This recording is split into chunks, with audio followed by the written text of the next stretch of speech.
this one. About 35 years ago, there was a test done. It was called the marshmallow test. Now, isn't that the type of test you'd like to take? I mean, what type of, hey son, what did you do today in school? Well, I had a spelling test, I had a geography test, oh, and the marshmallow test. Now, I could pass that test, I guarantee you. Well, the way the marshmallow test ran was that a group of psychologists took 500 kids between the age of 4.5 and 5.5 years old, and they put a marshmallow on a table in front of them and told them that if they could wait the allotted time, they would get a far greater gift than that marshmallow, a far greater treat than that marshmallow. And then they leave the room and let the children stay there with the marshmallow. 60% of those children managed to wait for the better gift. 40%, they could not hold back and they had to eat that marshmallow. Now, fast forward, 30 years later, they follow up with all these kids. And what they found was really amazing, that the 40% of the kids who could not wait had a far lower standard of living, a far less quality of life than the 60% who waited. Interesting, right? Which brings us to our topic today, self-control. Now, you may be wondering, why did John choose the topic of self-control? Okay. Well, here's the story. Rabbi had us around a table, and he said, guys, the UMJC is doing a series on the gifts of the Spirit during this time of Shavuot. How would you guys like to pick one of these topics and speak on it? Now, I had another topic I wanted to speak on. I really was looking, I kept saying, say, take that one, take that one. Nobody was saying anything. We were just staring at the paper he had laid down. And I kept saying, take that one, that's the one you really want. But I kept looking down to self-control, and I looked back at the other topic, back to self-control. And finally I realized it's the Ruach HaKodesh saying to me, pick the self-control, because this is what you need. Right? Now, as the chart shows here, right, before coming to faith, okay, my stock of self-control was going down to little self-control, fast, okay? After coming to faith, my stock began to rise. I had much better self-control. However, I'm not there yet. You see, about 8 months ago, a good friend of mine in the congregation, I got angry with this particular person. And what happened is that I didn't take the time to read an email all the way through to the very end. Instead, I stopped halfway through and was enraged about it, chucked self-control out the window, and began my tirade at that moment. Now, I would have still been angry at my friend, but there would not have been such a drive and a passion behind the anger had I actually read the whole email down to the very end. So I, as it says, am a work in progress at that point. I'm sure everybody else here has got it down, but I am a work in progress.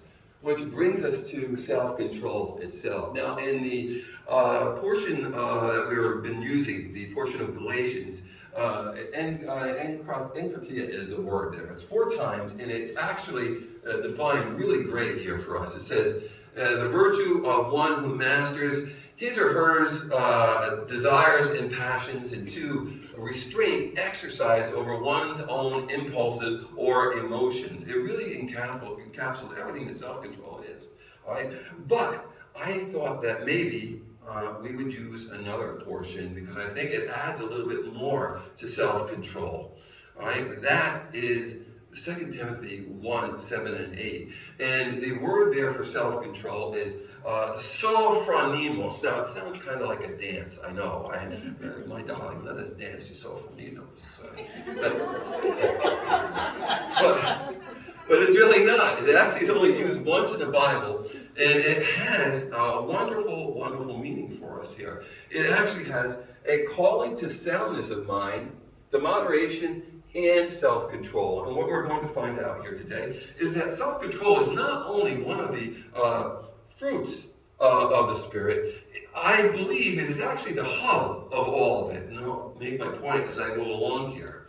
So the text that we're going to look at here is 2 Timothy 1-8 says, "For God gave us a spirit, not of fear, but of power and love and self-control." Now I want you to hold on to that and put it up on a shelf, because we will go back to that particular part of it right there. With the Ruach HaKodesh inside of us, we are able to possess and control and demonstrate the fruits of the Ruach HaKodesh. As a result, we can live in a way that is pleasing and honorable to God. Okay, so what I want to point out there, first of all, is that self-control with the Ruach HaKodesh, right, can actually be possessed. That doesn't mean anybody else can't have self-control. Lots of people can have self-control. But self-control is kind of like this. Picture a large corral, and you have a horse in the corral.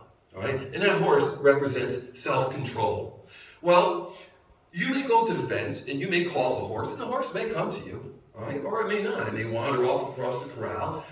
You can clap your hands, put up some oats or something like that, but the horse is going to do whatever the horse feels like doing at that moment. It's loose. It's going to run around the corral. But with the Ruach HaKodesh, that's like putting a bridle in the horse's mouth. Okay? And you can lead the horse wherever you want around the corral at that point. Because it is the Spirit which allows us to possess this idea of self-control, that we can use it properly. So we can use it when we need it. So many times when we need it, like me, just 8 months ago, I basically said that I didn't need it. And I took the bridle out of the horse's mouth. I let self-control run away around there. And I just did whatever I wanted to do. And if people do not have the Ruach HaKodesh, they do not possess self-control, right? They may have access to self-control, right? But it is the Ruach HaKodesh that allows us to possess self-control as a fruit of the Spirit of God.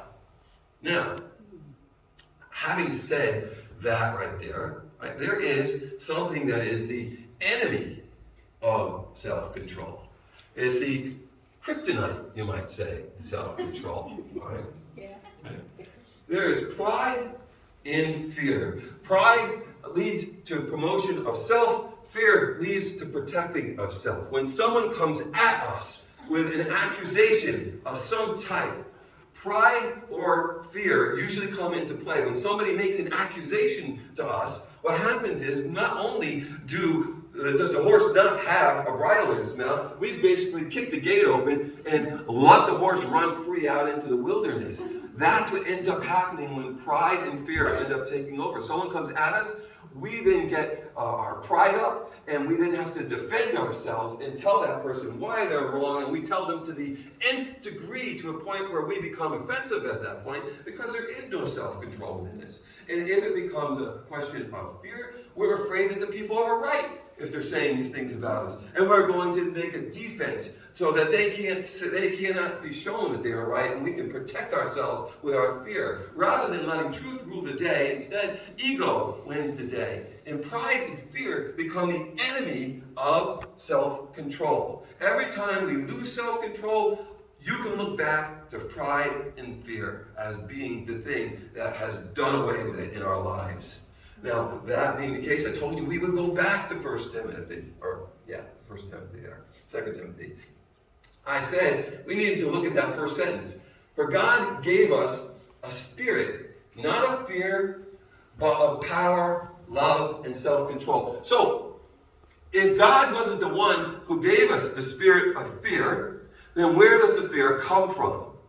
I'll leave that up to you to answer that question, but you can know that if the fear is there, it is not of God. And when I speak of fear, so you all understand about this, if there's a cobra laying right here, right, well, I'm going to be afraid that the cobra's going to bite me, and I'm going to get out of there. I'm talking about the type of fear that cripples us from in, that stops us from doing the things that we should do, that stops us from moving ahead in the plans of God, that stops us from all the fruits operating properly. I'm talking about that fear, not a rational fear.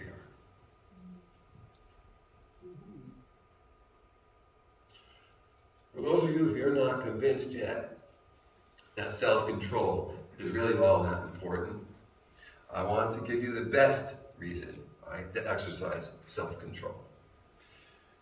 Here is our Messiah, the author of life. And what happens to him? He's called names. He exercises self-control.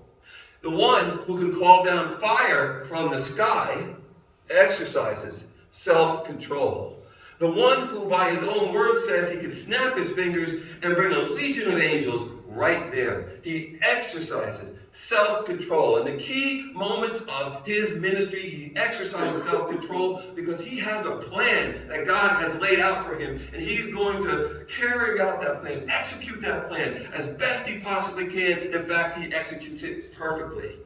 We all have a plan for us. God has a plan for you and you and you and me. Right? The question is, will we allow our lack of self-control, our lack of use of the Spirit, our lack of all that is for God to be given over to all that is against God? What will we do? Because if we have that plan, should we not use the example that has been given to us by our Messiah? Well, he was hanging and being executed at that point. Sacrificed, not executed. Sacrificed. Right?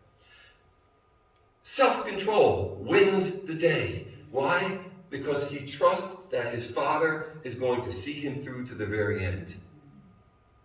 So, for us today, I'd like us to leave here not looking at my example of not reading halfway through the letter and kicking self-control out.